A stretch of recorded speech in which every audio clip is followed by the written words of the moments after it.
ASMR gaming news. Please hit that like button. Sit back, relax, and let's begin. So, Pokemon, a new Pokemon game, came out this week. It actually just released today. And it's Pokemon Ultra Sun and Ultra Moon for the Nintendo 3DS. It's compatible with all the 3DS and 2DS Nintendo game handhelds, so doesn't matter what version you own, it works on all of them, of course.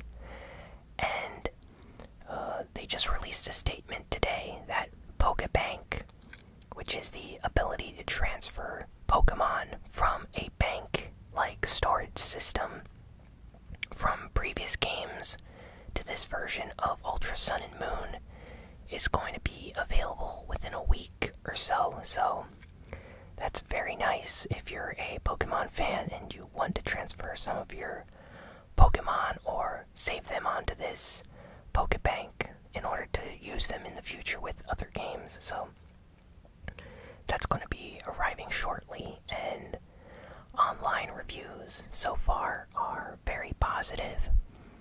A lot of Pokemon fans are very excited about this game, very happy with it. Although I have seen some, I wouldn't say negative, but disappointed reviews from some Nintendo fans and Pokemon fans alike that actually wanted to see a brand new Pokemon game on the Nintendo Switch instead of on the 3DS, because the 3DS now is quite old, and a lot of people just like to see new games on new systems. And, I'll be the first to admit that I actually would like to see a new Pokemon game using the Switch. Like, if this came out on the Switch, I would be a lot more happy about it than the 3DS version, but, it's still a great game. The 3DS is still a lot of fun.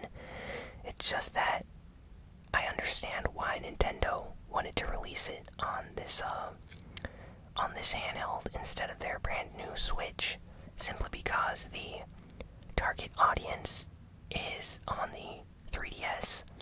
I mean, I think the 3DS is close to like 80 million units sold or something. It's an insanely high number. 67 million, or I'm not entirely sure, but I know it's over 50 million. And the majority of the Pokemon fan base is on the 3DS, so it would make sense for Game Freak, if they want to make a lot of money, to release it, of course, on the 3DS over the Switch. But enough with that. It's a great game. Go out and buy it if you're a Pokemon fan. If not, there should be a new Pokemon announcement perhaps next year, announcing a game in development for the Switch, hopefully.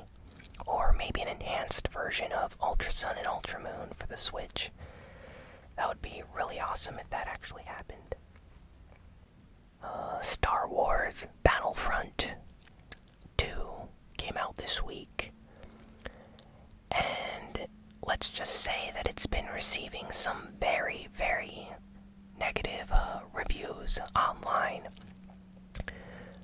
Now, the game is good. The graphics are amazing. The combat, the gameplay is very nice. I played the beta. DICE, the developers behind the creation of this game, are just amazing with what they do. They're extremely talented developers, and I highly respect them. But the game is published by EA, and EA Games, let's just say they are infamous in the gaming community for ruining games with microtransactions and pay-to-win DLC and all this other nonsense that ruins amazing games.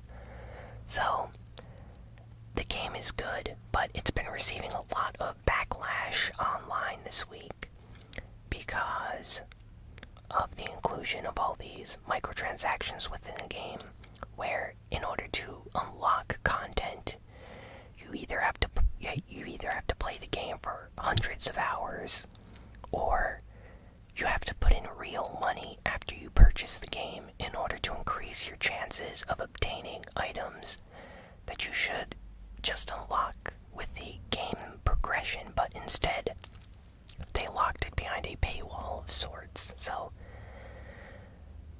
it's been a very big issue this week.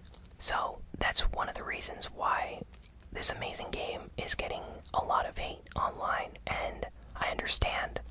So today, Disney apparently had a conversation with the CEO at EA Games. And just like that, they released an official statement saying that they are removing microtransactions and all these loot box features and stuff from Star Wars Battlefront 2. So, they obviously did this because the backlash that they met online was enormous, and they want to fix the situation because they do not want it to hinder their sales this holiday season, which is understandable. But a lot of people online are saying that this is only temporary. They're going to re-add microtransactions and all these like loot box star card features back in the future in an upcoming update. So while they did remove them right now, who's to say they're not going to put them back in the game a month or two from now? You know, it is EA after all. So it's kind of sad, but at the same time, if they actually genuinely removed this content from the game, I'm actually going to go out and buy this game now because I am a big Star Wars fan, and I do love the Star Wars Battlefront series. I just was extremely disappointed by these microtransactions within the game, and a lot of people online were very upset about this as well this week. So it's kind of a happy conclusion to a very, very negative turn of events that hopefully remains this way, because it's going to be very disappointing if in the future EA goes back on their word and puts all these microtransaction features back into the game, saying they're balanced now when they're not actually balanced at all. So yeah, that was probably the most negative piece of news I ever covered on this channel, so let's move on to some happier news now. And next piece of news, Moira is now available on the Overwatch PS4, PC, Xbox One versions of Overwatch. So Moira is the brand new support hero character in Overwatch. She is a healer, she's a healer type character. I wouldn't necessarily classify her solely as a hero. She is a lot more than just a healer. She uses biotic orbs to deal damage or heal allies, or damage enemies depending on how you want to use it at that moment. I used her a bit on the PlayStation 4. She's a lot of fun. I wouldn't say it's what I expected. I think she plays differently than what I thought she would play, but I'm really enjoying her. I actually might start using her instead of Mercy.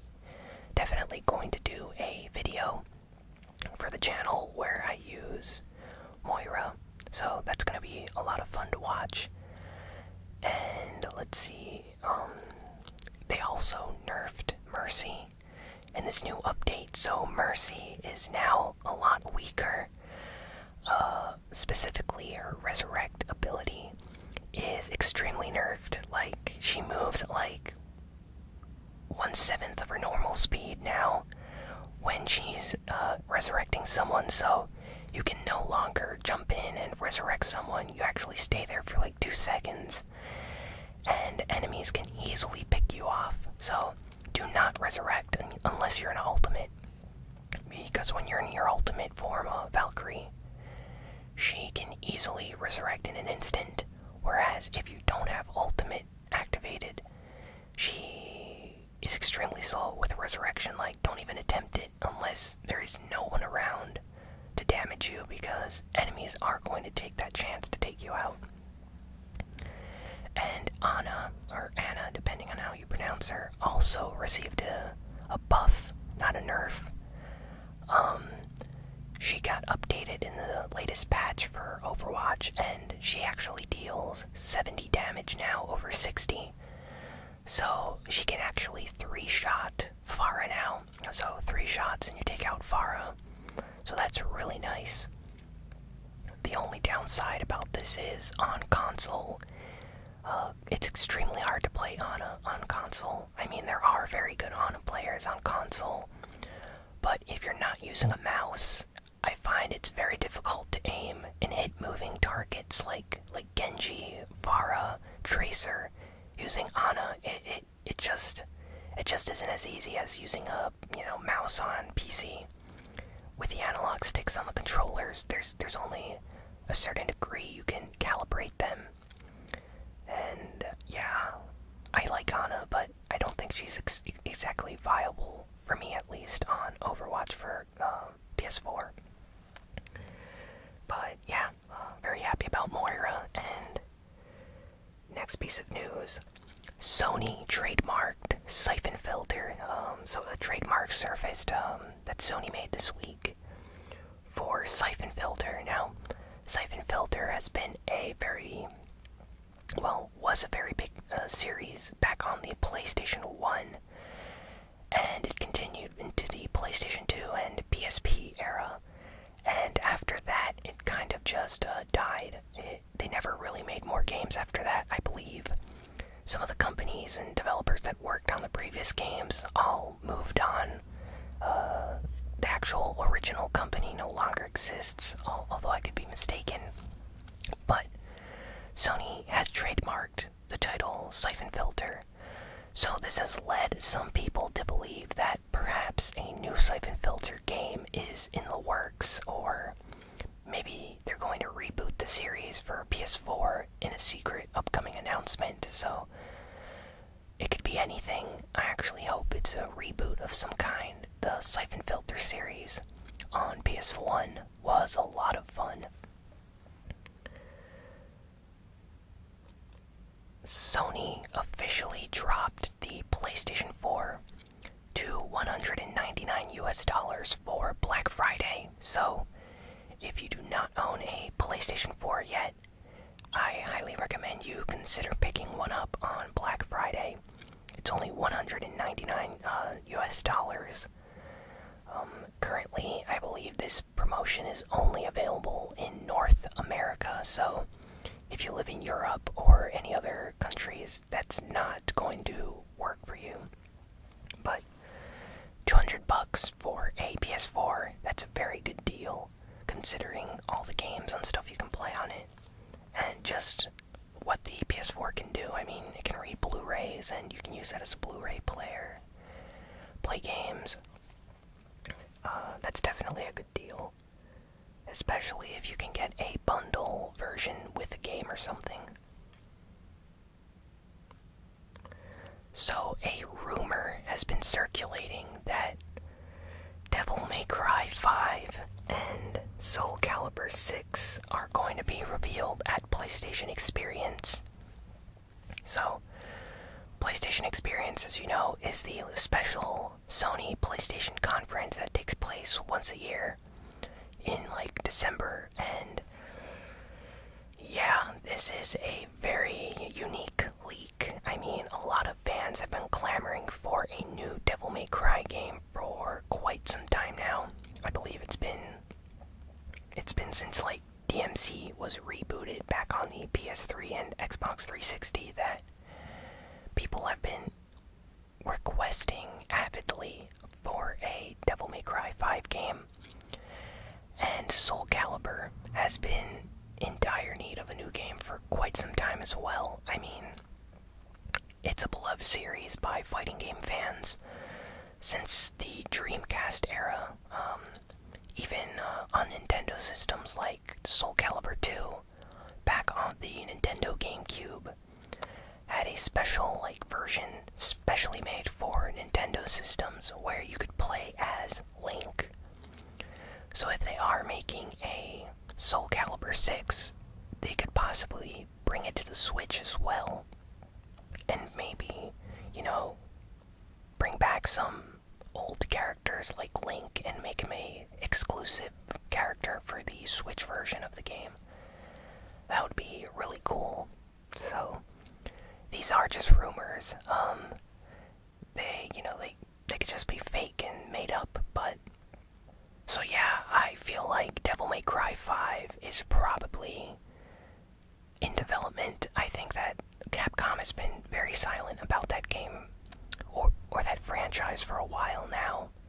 So it's very likely that they have a secret title in development and they're going to announce it possibly next year. Hopefully.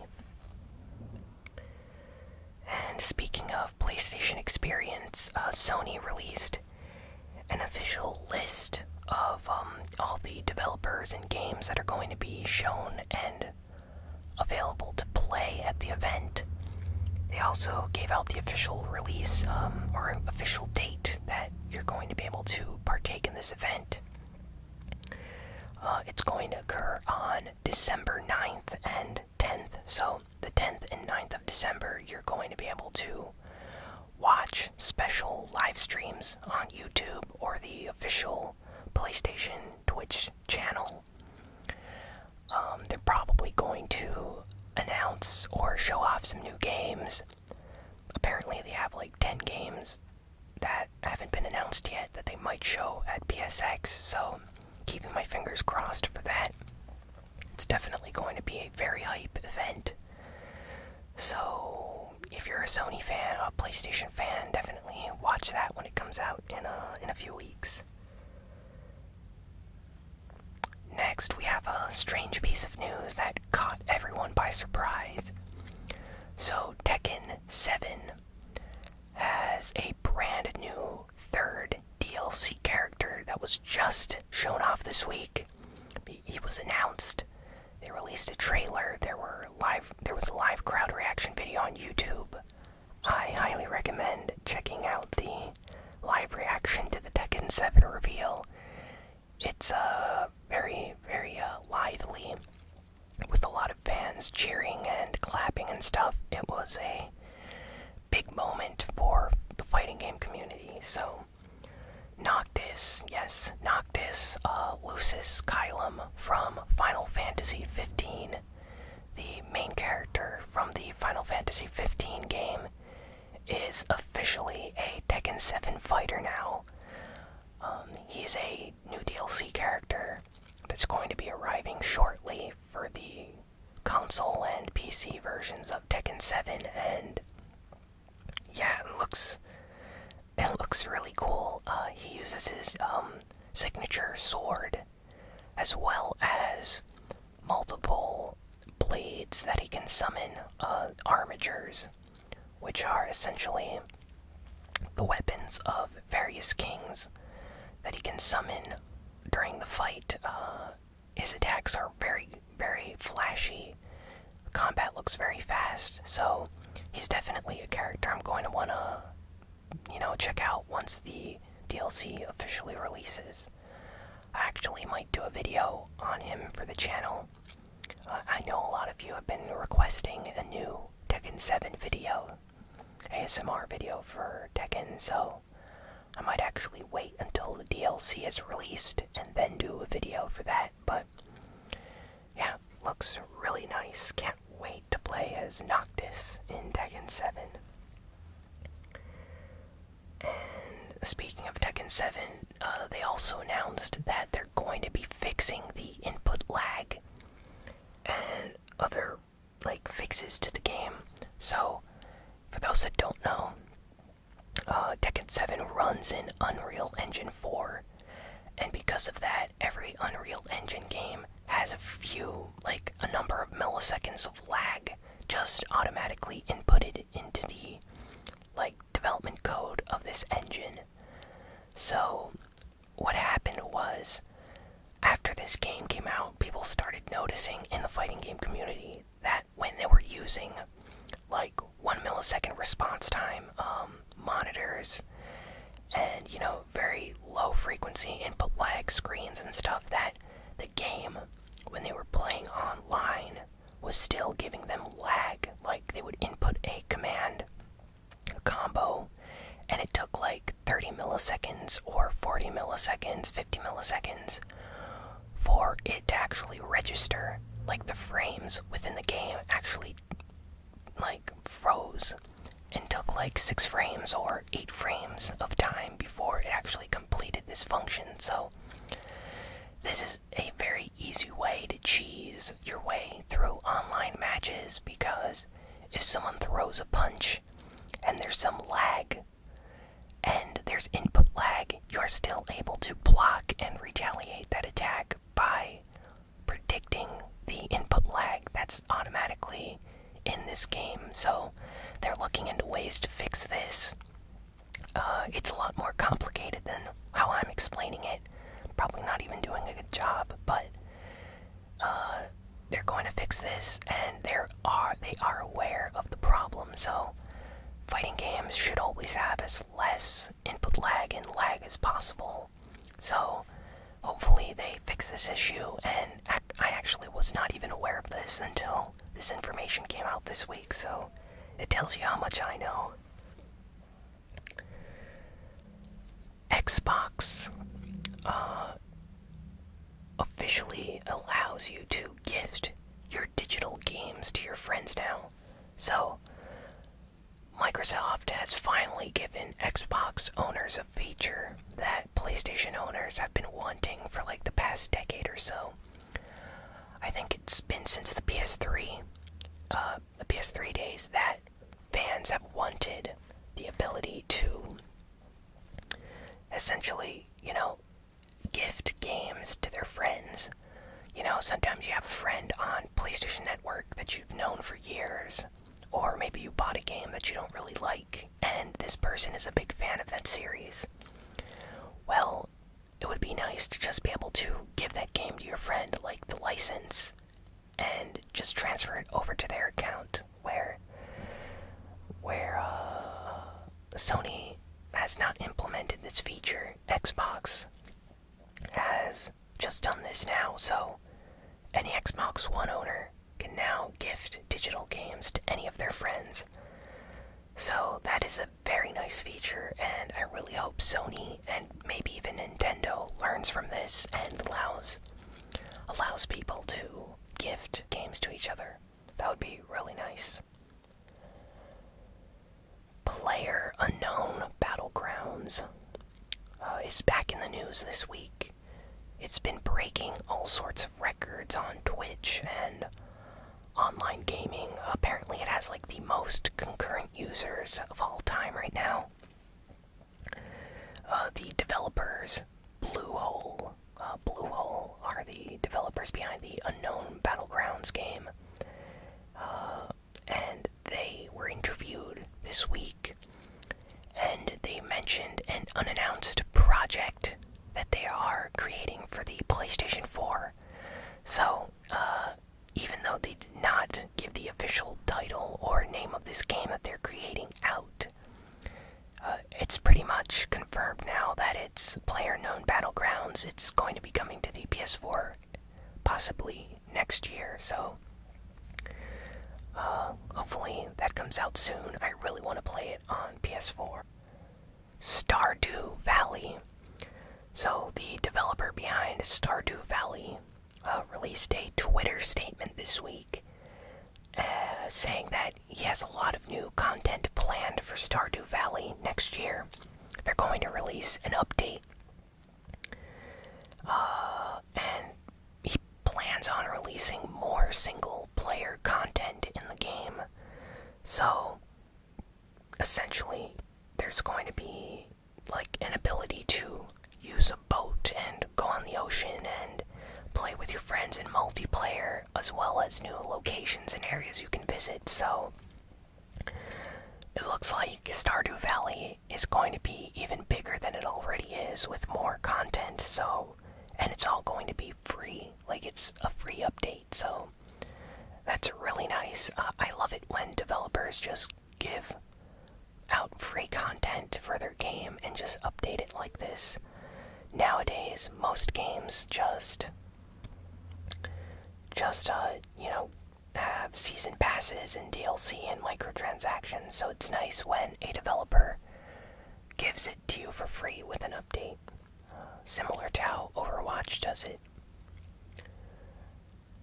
Radiant Historia Perfect Chronology, the new Atlas Japanese role-playing game for the 3DS, is coming out in North America and in Europe in February next year. Specifically, North America is going to be receiving the game on the 13th of February, and Europe is getting it on the 16th of February, so definitely pick these RPGs up if you can. Both Radiant Historia and Shin Megami Tensei when it comes out about a month or two later. Great games, and they're probably going to be the last Atlas games coming out for the 3DS, and they could potentially become collector's items, so if you are into collecting, I recommend picking these games up. Well, that's all for this week. Thanks for listening and watching this ASMR gaming news video. Please be sure to like, comment, share, and subscribe if you like the video. Follow me on Twitter at ASMR Gaming News. And follow me on VidMe, that's vid.me/ASMR Gaming. And yeah, I will see you all next week. So long and farewell.